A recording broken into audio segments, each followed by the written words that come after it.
Tell me about TV, because I mean, I remember, when I went to TV, I'm like, okay, there's Tony DeVito, there's Mike Bell, there's Yep. PJ Walker, there's like, Dwayne Gill, there's Barry Hardy. Okay, I want to be one of those guys and get some work there. My first TV was July '92. July July 9th. 1992. That was my first TV. I don't even know my first TV date, dude. How crazy is that I don't know that? But it had to You remember be where yeah, but it had to be late 92. Maybe like October, something like that. September. I don't remember. Because then Raw was the next year, right? Raw came out in 93. 93. And I wasn't at the first Raw, but I was at like the second Raw, I think, in Manhattan Center. I think. I was real close to it, real close to being on the first couple Raws. So Who was your first match? How crazy it was going there, right? I'm 5'8", basically. I walk in and everybody's a friggin' giant in this place, and everybody is a character though too. At that point, everyone had a character. So it was kind of like, walking backstage and seeing like the circus walking around. You know what I mean? Because everyone's dressed up, and it's like Halloween. Because everyone's got a costume on. But of course, that just became normal. Of course, the more I did them. And I did a lot of them. So funny you said that. I remember just thinking how big everybody was. I mean, Earthquake was there, Typhoon was there. Everyone was they were larger than life. Yeah, Who was your first TV match? Oh, geez, my first TV match. Holy cow. I think it was the Nasty Boys. Okay. It's Nasty Boys. Yeah, because we did the 3-day loop.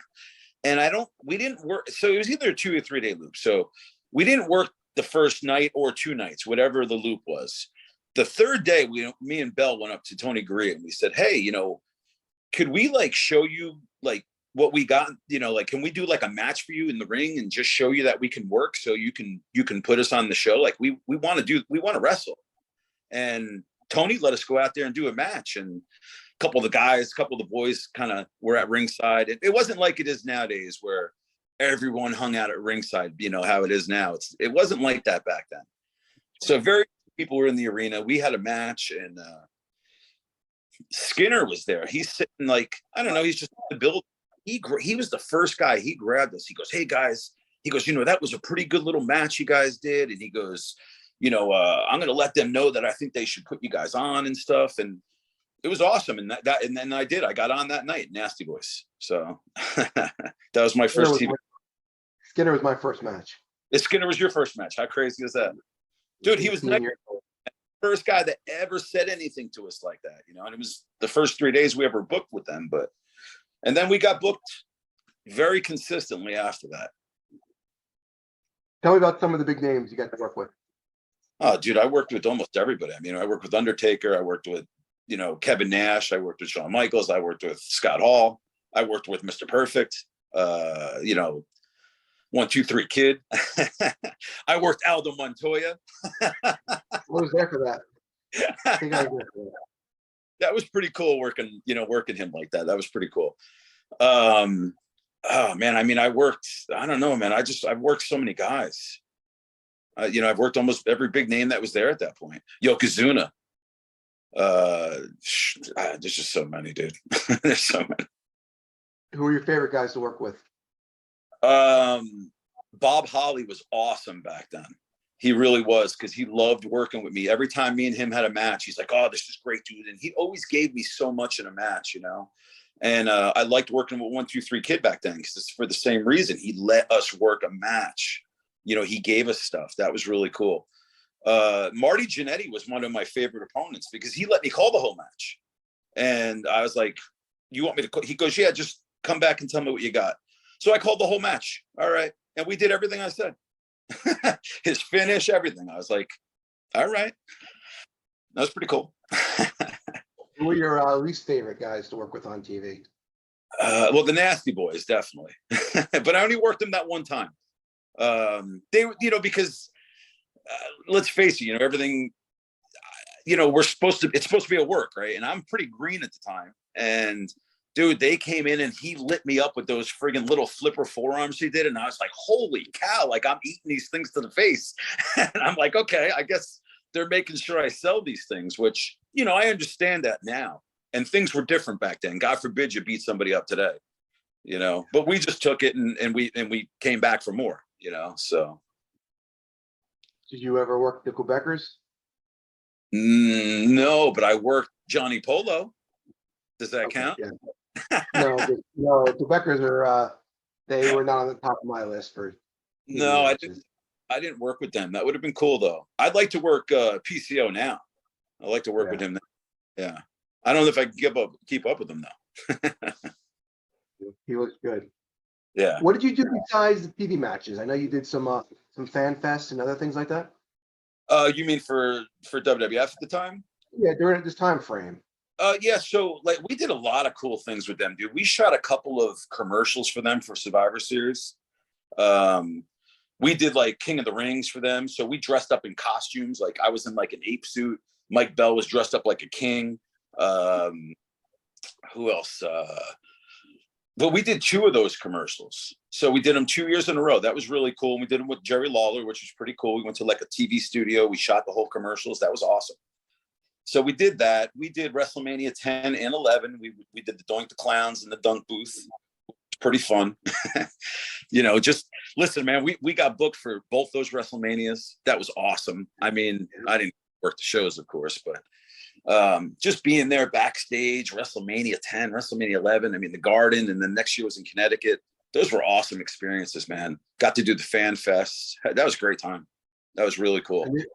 You would just pay a flat rate to show up for the day and you do the commercials, the fan fest, all that?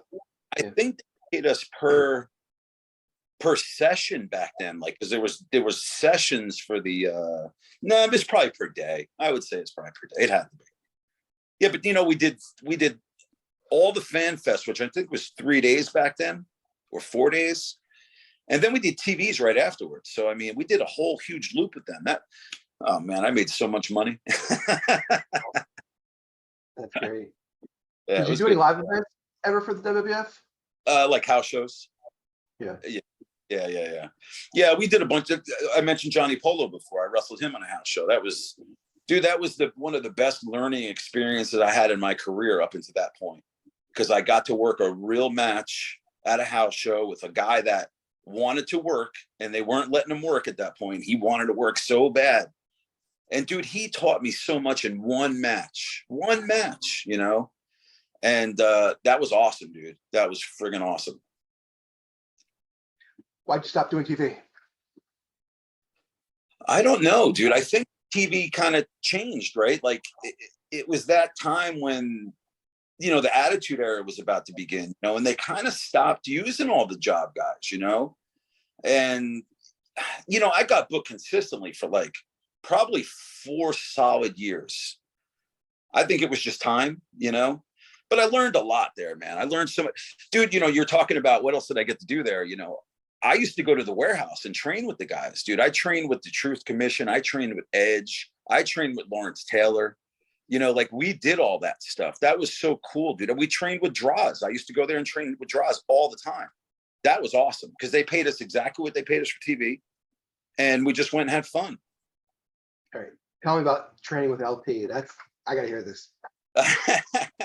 Well, it was weird, you know. It was weird. We didn't do much with him. He just kind of just did the basics, you know. But it was, you know, me and Bell, and I forget who else was there with us, but you know, just doing the basics for him, locking up and doing slams, and you know, just basic moves. And it was weird. It's funny because I went to a LT signing about, I don't know, 7 years ago, and I walked up to him. I said, "Hey, LT, I trained with you for your wrestling show back in '94. He goes, "Oh man, really?"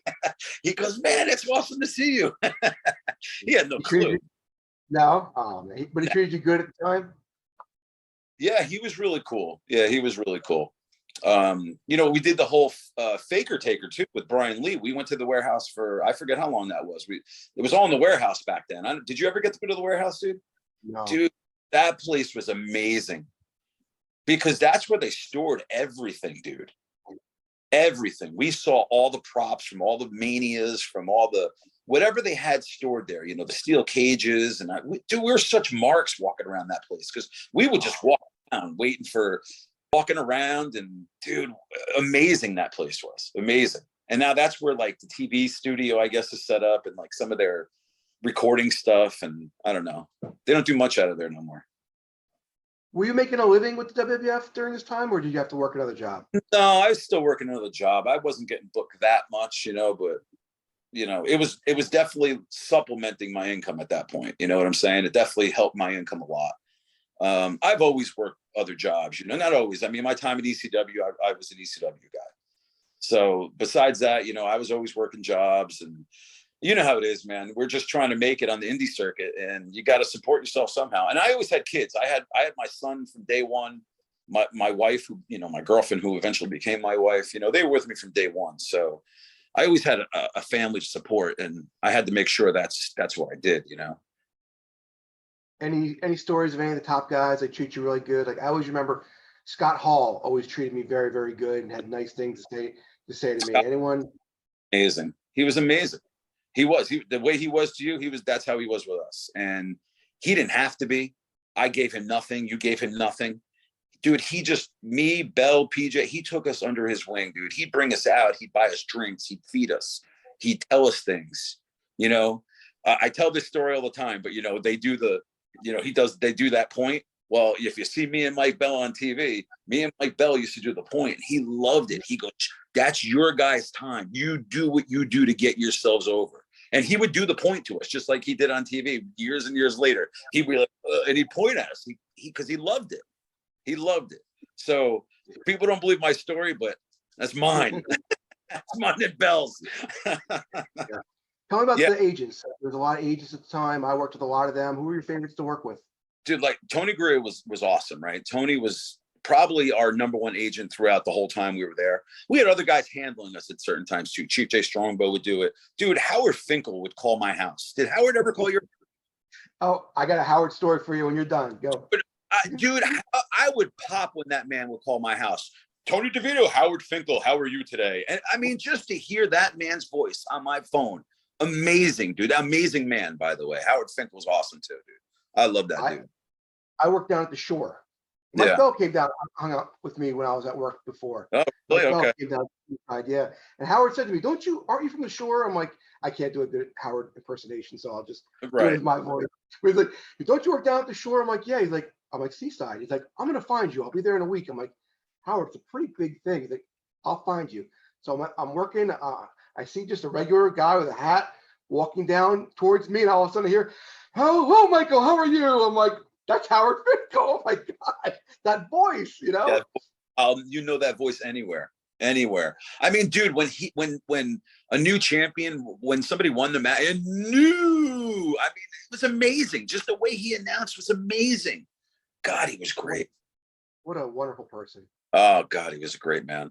But Tony Gurria, I'd say, was probably my all-time favorite. He treated us very well, and I always appreciate. Like I got to see Tony a couple times now in the past year and a half or so. So it's been pretty cool, and we've connected on Facebook years ago, so that was cool. But seeing him again was awesome, and I actually thanked him. I was like, I really appreciate how you were to us, So there was a time too, like he was supposed, I don't know if I should tell this story, but he was supposed to get fired back in the day. I mean, remember they were going to do those layoffs, and he was part of those layoffs. And I forget what year whatever their real down year was, 95, probably 94. And so he wanted to run his own shows, and I had my own ring. So he started hooking me up with stuff. I used to get, people pay big money for this stuff now. I used to get WWF aprons. I used to get WWF skirting. I used to get WWF ropes. I used to get WWF turnbuckles. You still have it? I don't have it. How bad is that? You didn't know there was going to be something called an eBay 30 years ago? No. Crazy, bro. Crazy. The things I could have had in that friggin' warehouse back in that day. Imagine that. Just grab the big blue cage and walk out like you own it.